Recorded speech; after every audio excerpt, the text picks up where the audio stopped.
As I sit here, I experience many qualities like greenness of the screen, Yes. droplets of rain falling on skin, and a lot of inner experience. And it seems that there is someone having these experiences. Yes. There is constant self that is having these experiences. Can you explain why this is wrong? Why there are no selves? Well, first of all, to start very simple, science tells us there are no colored objects in this world.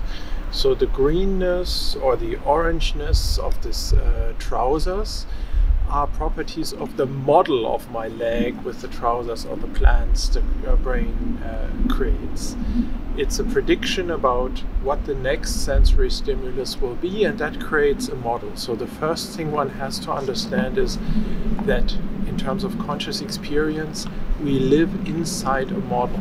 It's the best hypothesis the brain has about what to expect in the next milliseconds or so. That is what we are consciously experiencing. So this has not been optimized over millions of years to be the correct or veridical representation of the world around us. It has been optimized to make us have many children, to copy our genes effectively, to deny our mortality, to have an optimism bias. So this model is not an optimal model from a scientific point of view. It's an optimal model from the point of view of evolutionary dynamics. It's a result of millions of years of selection. Now that model doesn't only have colors and objects, and physics tells us there are no objects in a strict sense, in a philosophical sense, individual substances, but it also has a model of a self, me, that is sitting here and talking to you, that is controlling its speech behavior, maybe controlling his thoughts, controlling his attention, and that creates a phenomenology of a self. And there's also a model of the seeing process. There's not only a model of these colored objects, but there's a model of the process of seeing that connects the self with the world. And we have to understand that all of this is a model which was useful to help this organism to survive. So if we look into the brain, we don't find selves. The self, and that's actually a trivial claim, is not a substance. A substance is nothing chemical, but is a technical term from philosophy. Philosophers call a substance something that could exist all by itself. And the sense of self is not something that could exist without the brain, for instance, or without the physical world, or with information processing.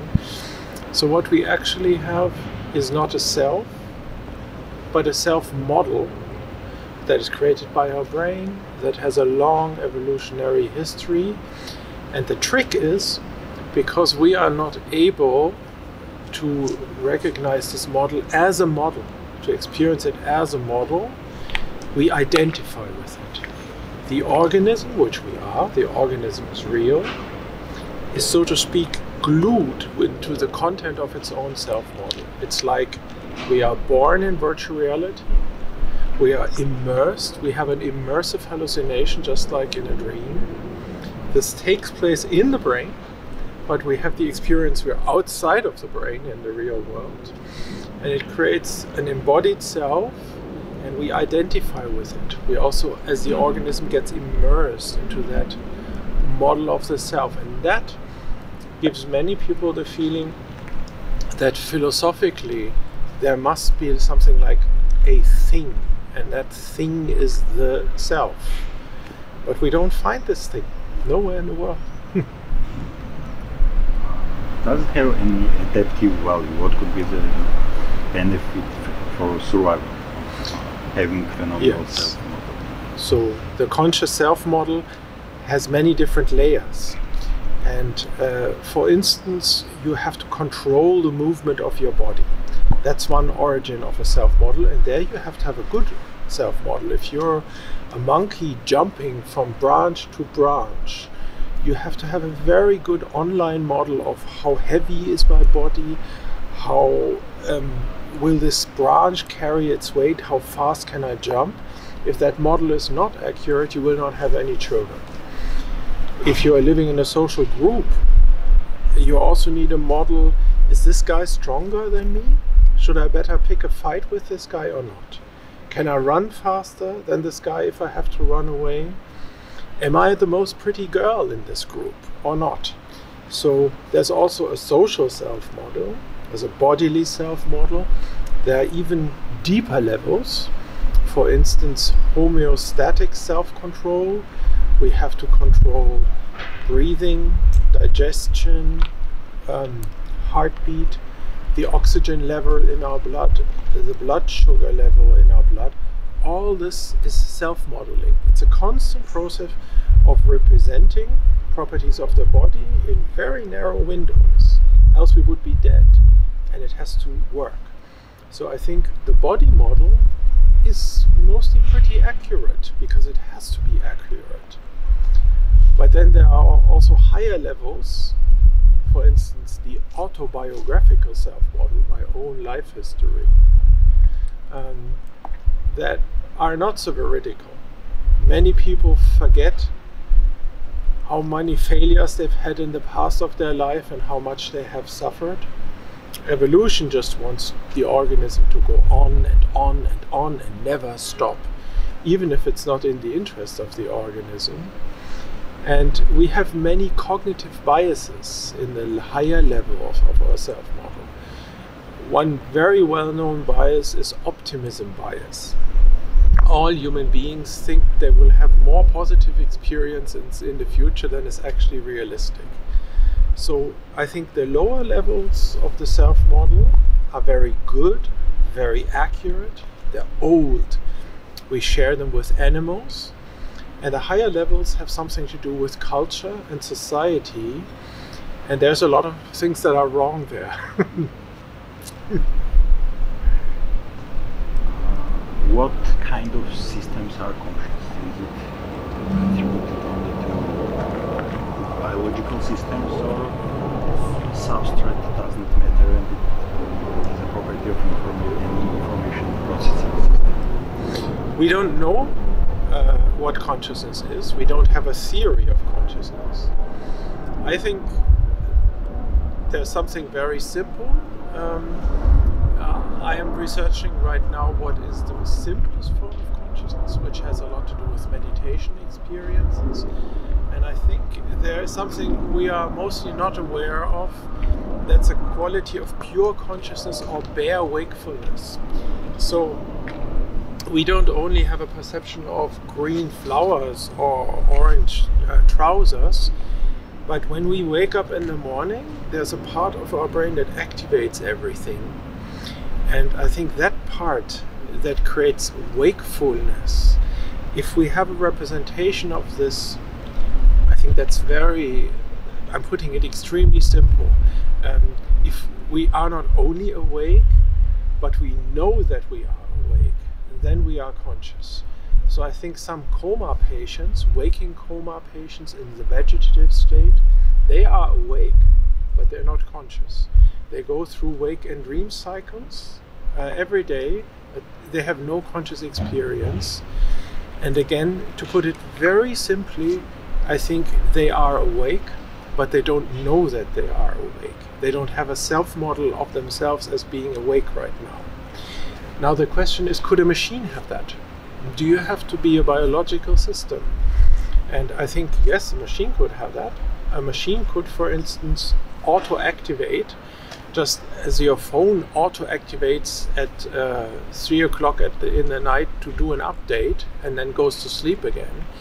And a machine could have a model of this process of auto-activation as well. It could know, I have now auto-activated myself. And then it might have a very simple form of being awake, of being conscious, which doesn't mean having a self or a sense of self yet. It would be just that the lights are on, so to speak. And I think it's really possible that machines are conscious, although it's not going to happen tomorrow, and it's not going to happen the day after tomorrow. I don't know what you're talking about, Hal. I know that you and Frank were planning to disconnect me, and I'm afraid that's something I cannot allow to happen. You described that brain somehow drills phenomenological tunnel inside physical reality. I want to know what is the drilling process, how it happens. This was just trying to create a metaphor, and maybe the metaphor is not good. So the first part of this ego tunnel metaphor was that just for conscious experience, this is an internal model. It's really in the brain. It's a bubble. It's a virtual reality in the brain.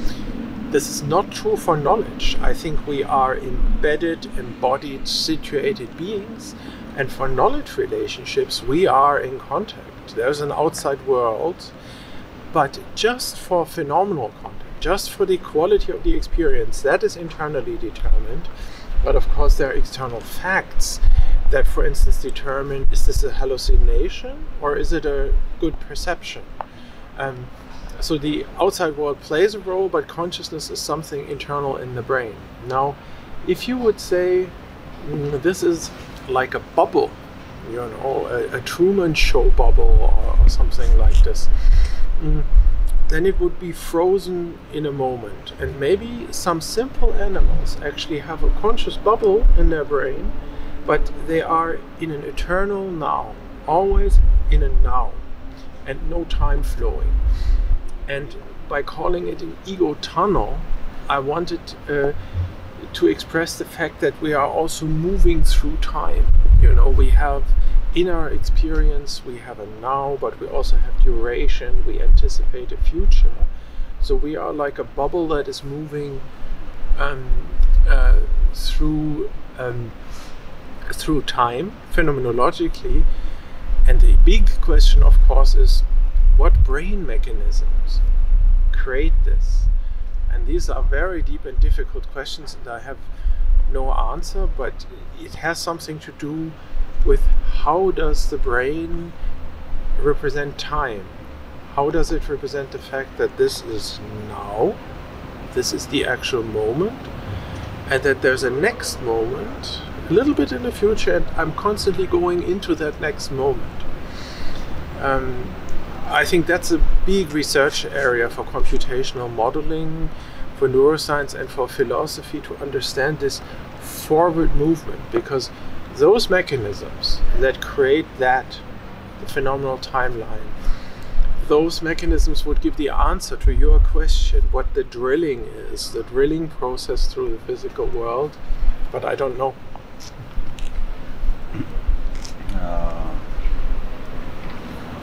What is dynamical core hypothesis? Dynamical core hypothesis. Okay, there are different hypotheses about what consciousness is, and one hypothesis by Edelman and Tononi in the past, which is now mostly called integrated information theory, is that in the very complex dynamics of the brain, there is a core state always, a state where information really comes together and is integrated, and that is the conscious part. I think we must never forget two things. One thing is the brain is the most complex physical object we know. In all of the universe, we know nothing is as complicated as the brain. And most of our knowledge, most of our intelligence is completely unconscious. Most of the things we know about the world and we know about ourselves are all in unconscious brain processing. So the question is what is that little piece where the lights are on and where there's experience? What is different about this little partition of the overall dynamic? Nobody knows, but one idea is maximal integration. How did biological evolution became cultural evolution? in terms of mirror neurons? That's a very good question. I have no idea. I can only speculate. So we already talked about the conscious self model. There's a conscious self model, there's an unconscious self model. And I think the self model actually in our brain is a subpersonal state. The person is the whole organism with the conscious self model and a specific self model, namely a model of itself as a person. Then you're a person. And most animals have bodies, they have conscious self models, but they don't have a person model. And I think person models, philosophers have written a lot about this, have only emerged in human cultural interactions. I look at you and I think he is a rational individual, and you look at me and you also acknowledge, recognize, accept me as a rational individual or even as a moral subject.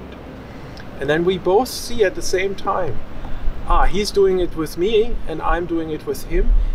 And then you have a very high level of social organization. Of course, there are low levels of social organization, for instance, in ants, in bees, in fish, in birds. But human societies are very special, I think. And it may have something to do with the fact that the human self-model is very different from the chimpanzee self-model. It's a platform, for instance, for saying you are a person and I'm a person, or a platform for saying you are a moral subject and I'm a moral subject, and we all together. That creates a new group dynamics. But I think there's something else. What many people don't see is there are not only self-models in individual animals like me, but there are also supra-personal self-models. For instance, in a good society, the parliament would be the self-model of the society, where the different parts are represented, coordinated, and that makes the whole society coherent and able to live. That would be the idea. Now, I think chimpanzees have some model of the group, of the interests of the chimpanzee troop, but not very good. I mean, in chimpanzees, we know, if they see a banana, they don't tell anybody else, and then they make a call that everybody looks upward and thinks the predatory bird, and they quickly take the banana.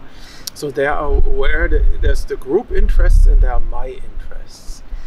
And I think that may be a decisive step in the step from biological to cultural evolution on higher levels, like human societies, that you have a model of my interests and the interests of my children and my family, and then maybe the interests of the whole group, 160 people, early groups of early human beings.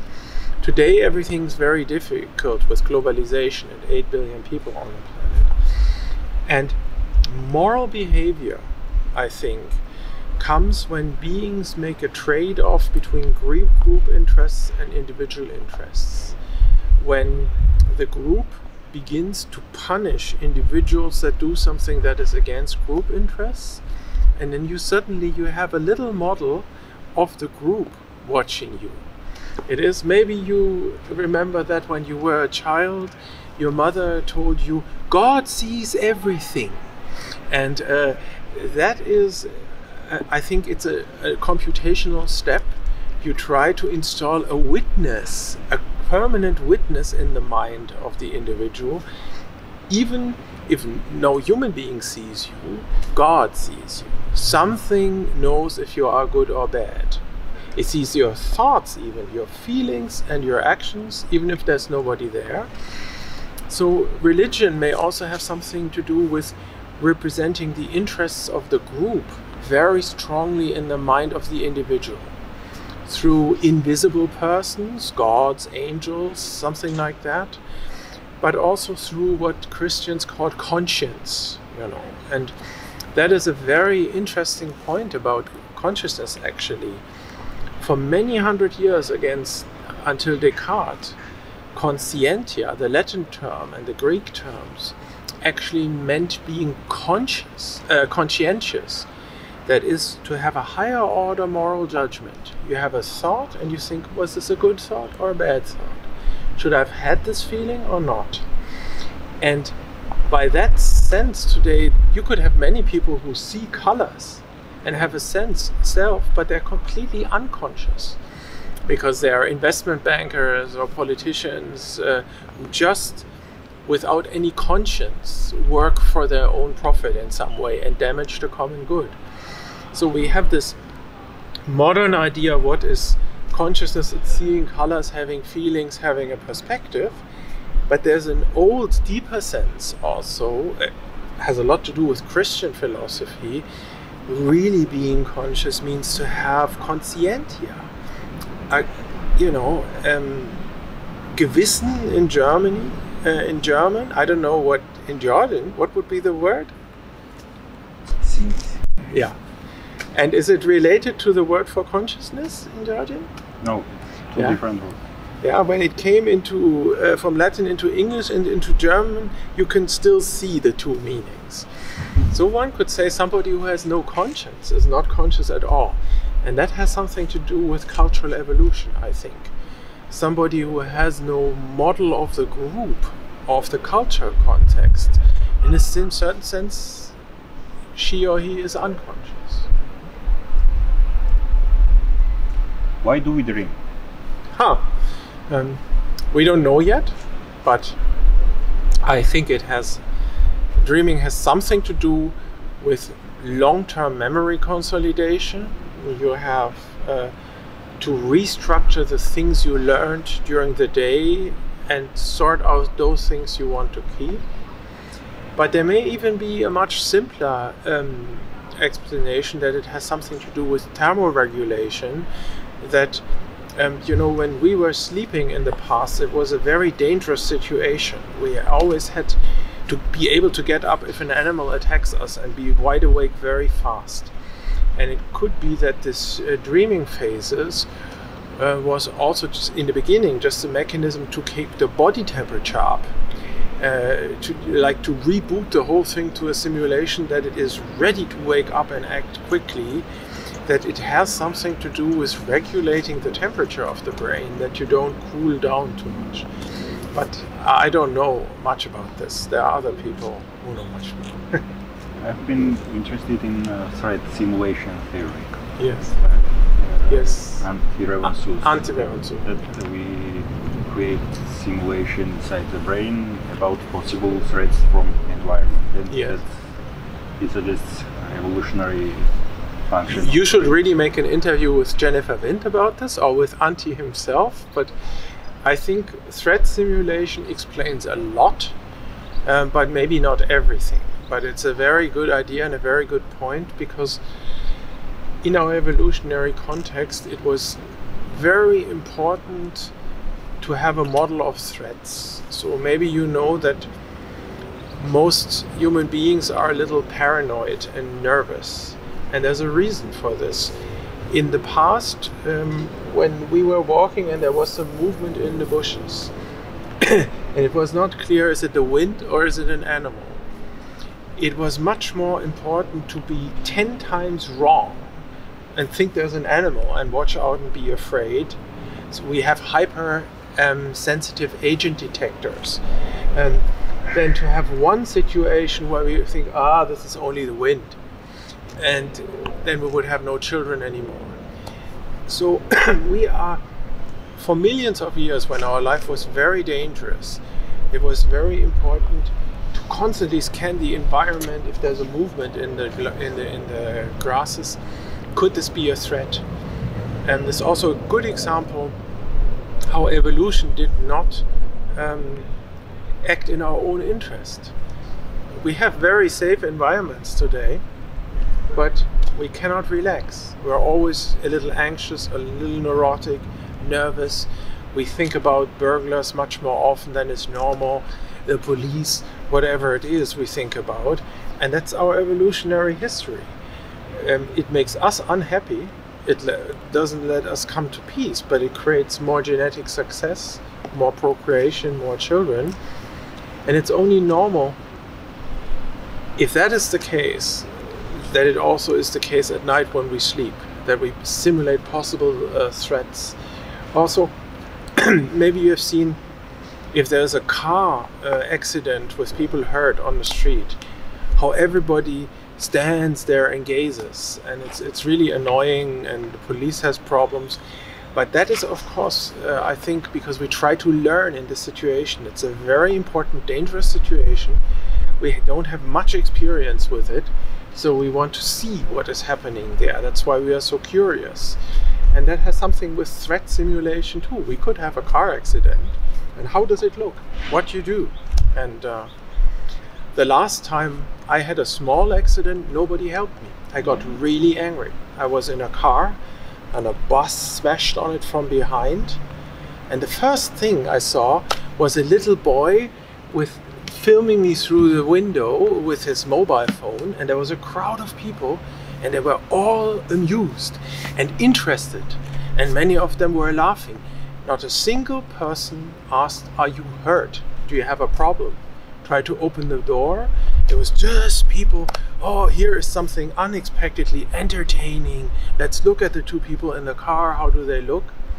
And that, I think, is also part of our evolutionary past. We don't want to get involved in this. Maybe there's blood, maybe it's difficult, but we want to see it. And that has something to do with threat simulation.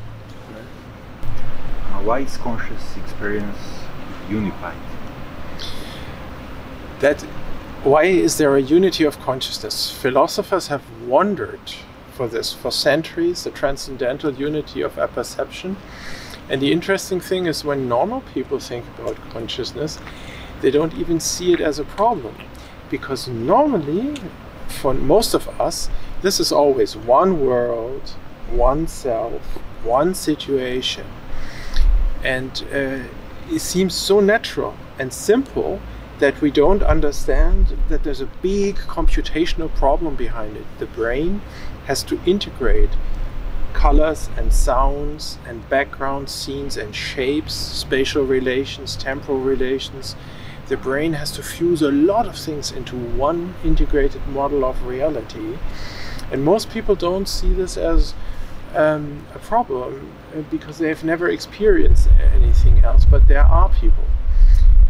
For instance, people with severe psychiatric disorders can have the experience that parallel realities are opening, and there's more than one world and more than one situation. And people who have experimented with the classical hallucinogens like LSD or psilocybin or mescaline, they can make sense sometimes of the possibility that there might not be one world, but multiple worlds at the same time. So most people don't see this as a problem. A little thing we sometimes have is when you wake up in the morning sometimes, and you wake up out of a dream, and say there have been people in the room, 5 people in the dream. There may be 1 second where you already see your bedroom when you open your eyes, but the dream people are still somehow there.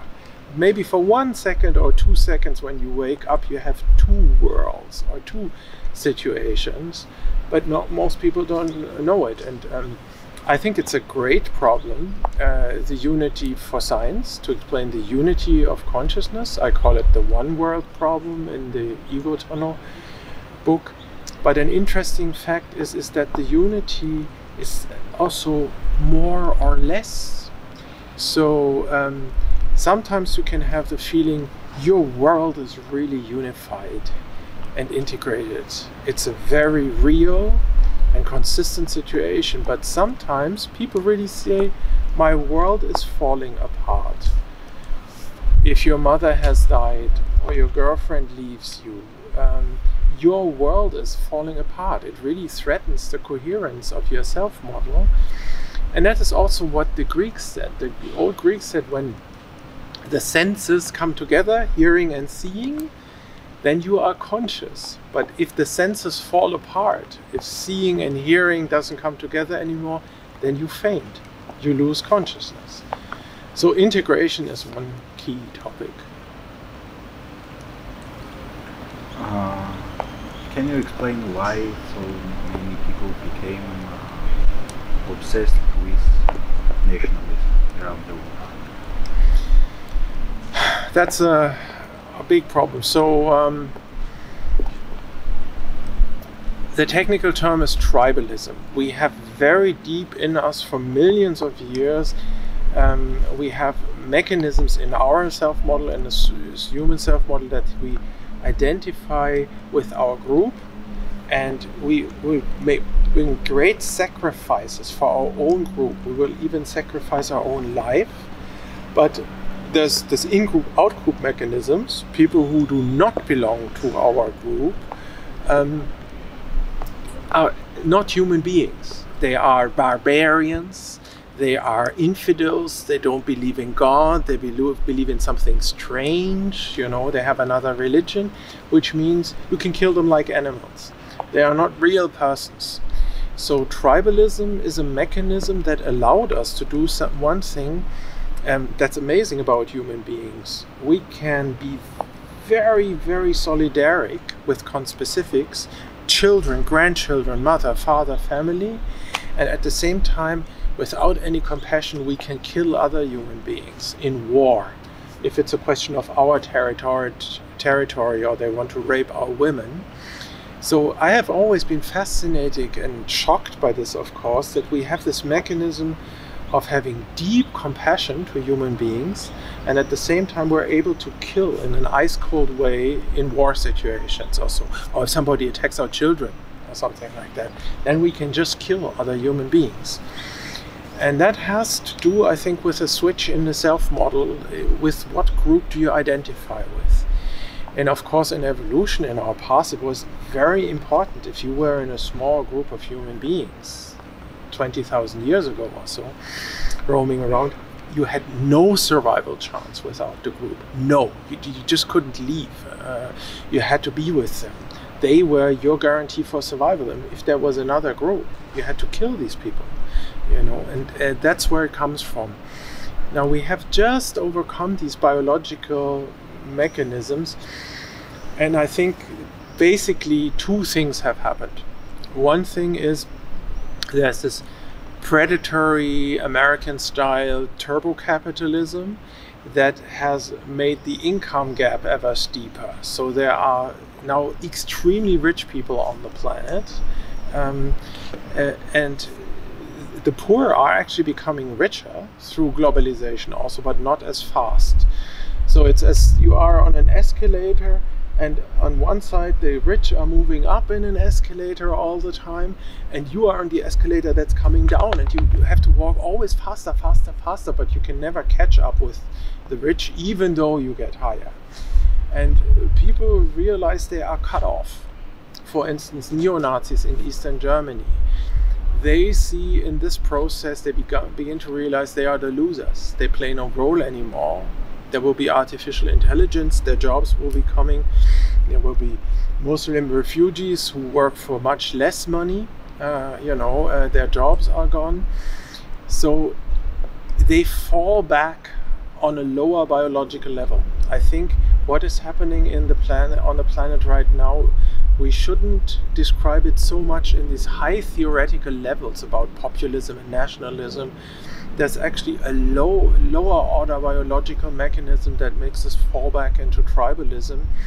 That is because we have created societies in a way that many people feel threatened because they have the feeling, I am not part of this group anymore. And then there's a second thing. And the second thing is completely new. It's globalization and the internet. Everybody suddenly sees what is going on in other places of the world. For instance, all the people in the poor countries see on their phone how rich the top 2% of the planet are. They see it for the first time. It's growing. It's becoming very fast. People see from the media how many refugees there will be in the future from climate crisis and maybe financial crashes. People see that this problem with refugees and territorial justice will not stop. It's going to become stronger. Then there's this aspect of secularization. You know, science and enlightenment in philosophy have undermined religious worldviews. But 80% of the people on this planet still live deeply in a religious worldview. And now people like you come and ask people about there is no self, don't even talk about the soul anymore, even say there's no self, and they talk about cultural evolution. And many people, I think, have the feeling this is just too much. It's too much information. The change is too fast for me. I want something simple and traditional, and that is my tribe, my nation, my territory, and that is now happening at many places at the same time, and is very, very dangerous. But I would actually describe it as a fallback behind certain levels of cultural evolution we had: democratic, open societies, freedom of speech, you know, minority rights and all these things. We had just, in some places of the world, had just achieved it. I think there are about 160 countries in the world, and only 22 are stable democracies right now. It could disappear completely. Democracy could have been a historical phase, and it could also be that major non-national actors like Google or Microsoft are the political entities of the future. And I think many people see this and they have the feeling, I am losing, this is too much for my mind, this is too much for my heart, I just want something very simple here. And that is how this nationalism is created. But it's a dead-end street, because we know nationalism leads to war. Sooner or later, it leads to war. So the question is if we can restructure the process of globalization in a way that we come back to a higher level of cultural evolution. Nobody knows how this is going, but I hope our future is open. Thank you. Good. I think it's perfect. Yeah? Yeah, it's perfect. Yeah.